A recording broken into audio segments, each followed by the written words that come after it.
Okay, any second now. Preparing again. Okay, we're live. Hi, Mike.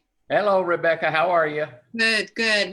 I'm in here in a nice air-conditioned house in my office, so I'm happy. I'm not Good. outside in this 105-degree Great. weather. How are you doing? Oh, we're doing great. We're actually in the middle of August, as you know, but our weather, we're 70 degrees today with actually a cool wind. We actually had, HSLDA had a special celebration day based upon some milestones that we've met recently, and we were worried it would be too warm, but it Mhm. was perfect. So Oh, that's great. wonderful. So you're there in Virginia. I just want to take a minute and introduce you because, Mike, as you know, there are thousands of new homeschool families in the homeschool community in California. So many of you, we've recommended that if you're a private homeschooler, we recommend that you join Homeschool Legal Defense Association. It's one of the first things you do as you start your homeschool journey. Apologize for that. It'll pass in a minute. Okay, well, and we're all kind of flexible with these background Yeah. noises. I'm gonna turn my phone off.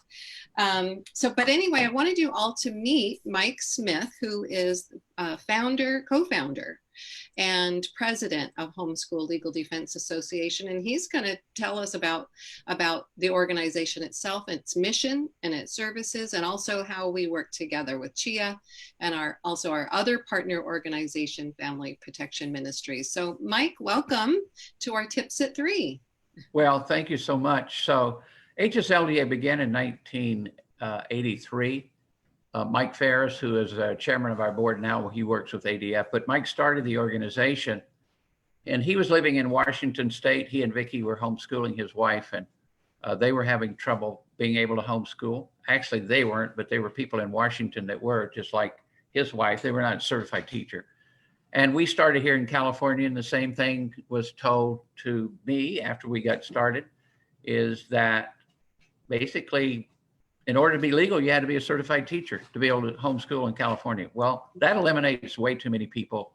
And in our view, that was unconstitutional. So when I met Mike, he had the idea for forming a group, a large group, hopefully, of like-minded homeschoolers to be able to advance and protect the fundamental right of parents to actually establish it back then, because as you know, it was pretty much illegal every place to homeschool. So that was the vision of Homeschool Legal Defense Association, to make homeschooling legal and available for any family that wanted to try it.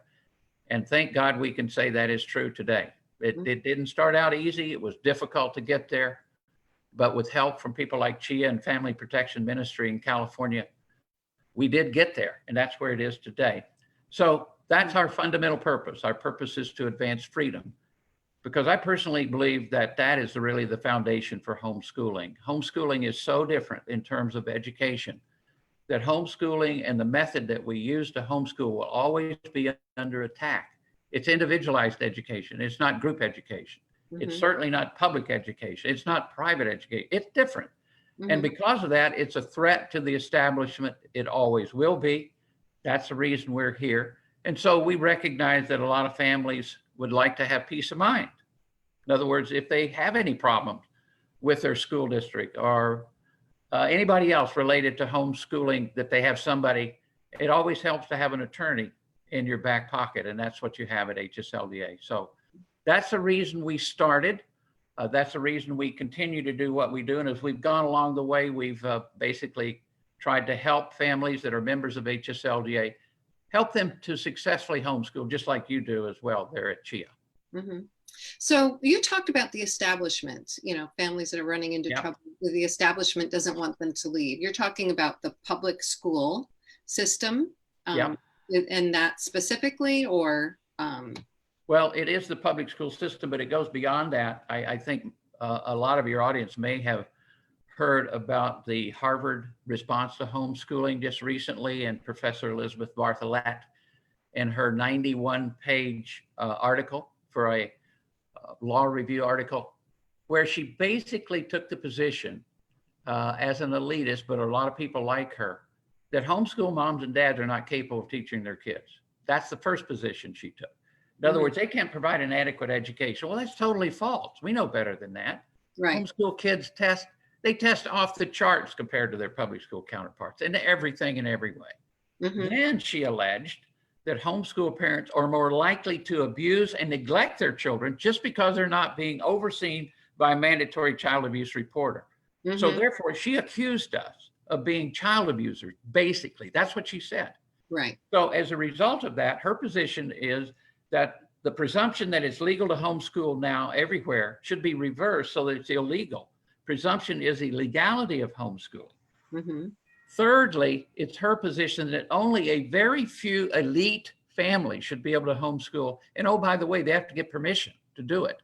Right. And then, of course, they're highly regulated at the same time. Well, this is not, she's not by herself. They were going to have a summit with a whole bunch of people coming that were going to agree to the same thing and basically try to roll back the freedoms we have. So that's the kind of thing I'm talking about. That's not just the public school. That's people that are dictating policy to the public schools. Right, educational elites, and they're trying to, they're attempting to influence the media as well as attempting to influence the legislature. Absolutely. Right, that's absolutely. Now, the good news is, of course, we have a lot more people that really love homeschooling than they have people that don't like it. Right. They have a few people that they can muster that tend to be alumni that maybe they had a bad experience or they thought they did. And they can be vocal, but they don't have many people. And when, for instance, in California, when we had the Turpin problem and legislation was proposed to reduce our freedoms, only one person actually turned up and testified against or for the bill. Right. 3,000 people turned up to testify against the bill. That's the kind of message that we can send, and we have to continue to do that. So we have to be organized, and that's where CHEA and Family Protection come in to help us there in California to stay organized, to stay contacted with our people so that when we need them, they know what's happening and they can respond and act. Absolutely. And I think it's important that we stand our ground too. We have to. Like we did in 2018, we were told by some of the staffers, well, you have to give us something. Oh, yeah. Willing to make some type of a compromise, but did we? No, you can't. Rebecca, you cannot give 1 inch, because if you do, you show weakness. And then they'll come back after you and after you. So the public school system is motivated because of money and control. The elitists are motivated by the fact that they want to control everything, not just education, everything, but especially education. And I will say this, because I think CHEA has pretty much a Christian audience. That's what I know at any rate. Yes. Elizabeth Bartholet is a bigot when it comes to Christianity. Her main reason why she really doesn't like homeschooling is because Christian parents can actually train their children to love God. And they might actually be indoctrinated to believe in God and not be exposed to some of this other stuff that children in public schools get. So we really have to be careful. This is not just a homeschool battle. This is a religious battle. This is a battle for the freedom to teach our children to love Jesus. Absolutely. It really, really is. CHEA still is and still does have that major Christian audience. I mean, CHEA, C stands for Christian. That's our first name. Well, that's what I thought. Yeah. Yes. Yeah. Some people think it stands for California, but it stands for Christian. So, but let's talk about that. I wanted to ask you about specifically missions for Christians. I mean, we're a Christian organization, but our homeschool information is available for everybody. And anybody can be a CHEA member. Anybody can come to a CHEA event, regardless of faith or lack of faith. What about HSLDA? Do you only represent Christian families, or do you have do you have a very specific mission that determines who you represent? Well, anybody that homeschools or supports homeschooling privately, private homeschoolers, or they support private homeschooling, they're eligible to join HSLDA. We don't have any kind of religious requirement. All of our folks that work at HSLDA are Christians, probably like your organization. But we see homeschooling as a mission. We see it as an opportunity to provide homeschooling to a wide range of people, parents, because we believe that parents actually were given by God to these children to raise them and nourish them, and not the schools, not the government, but parents. And so that's what we really stand for. We're willing to help any parent, any guardian that is able to teach a child that's serious about doing that. They can join HSLDA. The only people that we do not admit into membership are those that are involved in a public school program. In other words, receiving government funding. Okay. Okay. And I've often wondered, I understand why you do that, but maybe you could explain that a little bit more, because that seems to be the source of some misunderstandings. And well, I'll let you answer. Sorry. Well, our concern, Rebecca, is that homeschooling needs to be separated from the government completely. Okay. If there's any kind of attachment, any kind of strings attached to money, which, as you well know, the government has a right to do that. If they give you money, they have a right to tell you how to spend it. Right. And well, it's just like the charter schools in California, the virtual charter schools. Are they legally allowed to teach a Christian curriculum? The answer is no. Okay. They cannot get credit for that. Well, we're saying that that is not in the best interest of homeschooling now or in the future, and that we have to remain free of any kind of government influence on homeschooling, or we will lose it. Mm-hmm. That's the reason we take that position. And, you know, I remember when our board actually voted on this, this was many, El Dorado is a county in California. Mm-hmm. And there was a homeschool dad that was involved in education in the school district. He came up with the idea of the independent study program, because I remember talking to him. And he said, basically what we'd like to do, we have families we know that would like to have some oversight from the school district, et cetera, et cetera. And so we had to go to our board and decide, are we going to take these folks as members? And our board voted unanimously, and it's come up several times. Obviously, we get some pressure at times. And consistently, we've continued to hold that position because we just think overall it's better for the homeschool movement. We feel a responsibility to protect it. Mm-hmm. Yes, I understand what you're saying. We've taken that strong stand as well. Our mission is still to promote private Christian home education. And the difference, I think many parents don't quite understand the difference between private home education and public school at home, that when your children are in a charter school, your children are public school students. And so we've tried to differentiate the difference between who's in charge. The final authority is what really makes the big difference.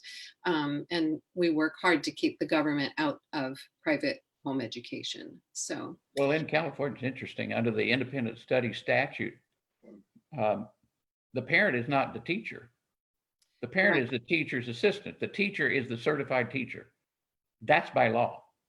Secondly, you can't design whatever curriculum you want. They tell you what to use. They give you a broad choice. And so parents really— I get it, but they're not going to pay for any Christian curriculum or any religious curriculum at all, because they can't by law do that.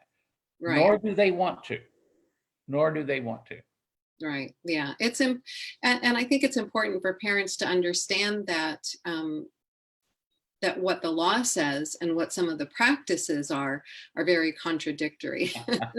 And we've seen the outcome of some of that at last school year with the charges against some of these charter vendor corporations. So it's important for them to realize that what they're being told by one person is not consistent with what the law is. So. Well, and the other thing is right now, folks that may be listening to us now that may be considering a virtual charter school, you can't get in California. They have shut those down. Well, and that's right. Right. Yeah. The funding, but what they've done by cutting the funding, they basically told the virtual charter schools, you can't admit new students. And last I heard, there were 17,000 families on a list in the different school districts to get in. Wow. But it's not going to happen. Mm-hmm. So those folks are going to have to decide what they're going to do. Right. And I think we're seeing that now, that many of them feel like they have absolutely no choice but to privately homeschool because the public school circumstances are not an option for them for various reasons. They simply— lots of reasons. And, this is an opportunity, quite frankly. It's an opportunity for all of us, for CHEA to minister to these people, HSLDA to protect them and help them, and family protection, basically to protect us in Sacramento. But this is an opportunity for parents to really decide what they're going to do about education and their children. Are we going to take charge, which is really the way it should be. And you cannot do that in the public school. They just won't let you. Now you've got an opportunity to actually do something with your kids educationally. And I'm hoping and praying that many parents will step up and just give it a try. Rebecca, you know this because when you started, we get this. Oh, I could never do this. Oh, I'm scared to death. Oh, what if I fail it? What homeschool mom didn't start that way? Right. Yeah. Yeah. Didn't everybody start that way? They absolutely did. I mean, there may be one or two exceptions, but every homeschool mom I know, they didn't go in, I got this. This is a piece of cake. No, Well, because this is not going to be a problem. we've been told for decades that we have to leave education to the specialists and you have to credential. Right. We've been brainwashed, really, in thinking we can't do it. We can do it. Right. And we have research that shows that the level of the parents' education has no determination on the outcome of their homeschool success. There is a genius in homeschooling and just having that parent-child relationship coming alongside teaching a child. That is a genius that God will bless. I agree. Well, Mike, I just thank you so much for joining us. And I just wanted all of our viewers to meet you personally, to see the face of HSLDA and hear about HSLDA from you. We have been partners with HSLDA since its inception. You mentioned before that you've been to every single CHEA convention. I have. Yeah. And you were also on one of our original boards, or right. I was on the advisory board along with Dr. Raymond Moore when Susie Beatty and Karen Woodfin, and I forget the other lady's name that actually started CHEA. And the first conference was planned in my living room, and my wife and I actually put it on. It was in the Church of the Open Door. So you were our first conference coordinators. We were. You and Mrs. Smith. Oh, it was a miracle. It actually came off. Well, I'm sure it was wonderful. And well, thank you so much for just your faithfulness to homeschoolers in California, to serve them, and it's so good to have HSLDA as our partner organization here in California. And so I will just say thanks again, and we value that so much. Well, Rebecca, if I could say something about CHEA, if you're considering some organization to support or find about homeschooling, how to get started, et cetera, CHEA is the place to go. And let me just tell your people, we're funded primarily by memberships. People join, they pay a membership. That's how we pay for our staff. We have actually 80 full-time staff here in Virginia, and we do that through membership. CHEA, on the other hand, they have membership, but they don't have nearly the membership we have because the appeal is not there. I mean, so what we do is we support CHEA with our donations.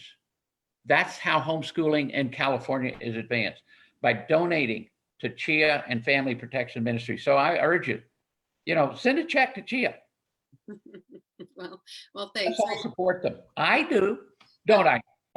Yes, absolutely, you do. I can say that. And HSLDA is an organization, you personally and HSLDA as an organization have always been there for supporting CHEA financially. So, and we'll be there till Jesus comes. Until the Lord returns. Amen. Amen. Okay. Amen. Thank you again so much, Mike. And we'll be talking again soon, I'm sure. Bye-bye, everybody. God bless you out there. Bye-bye. God bless.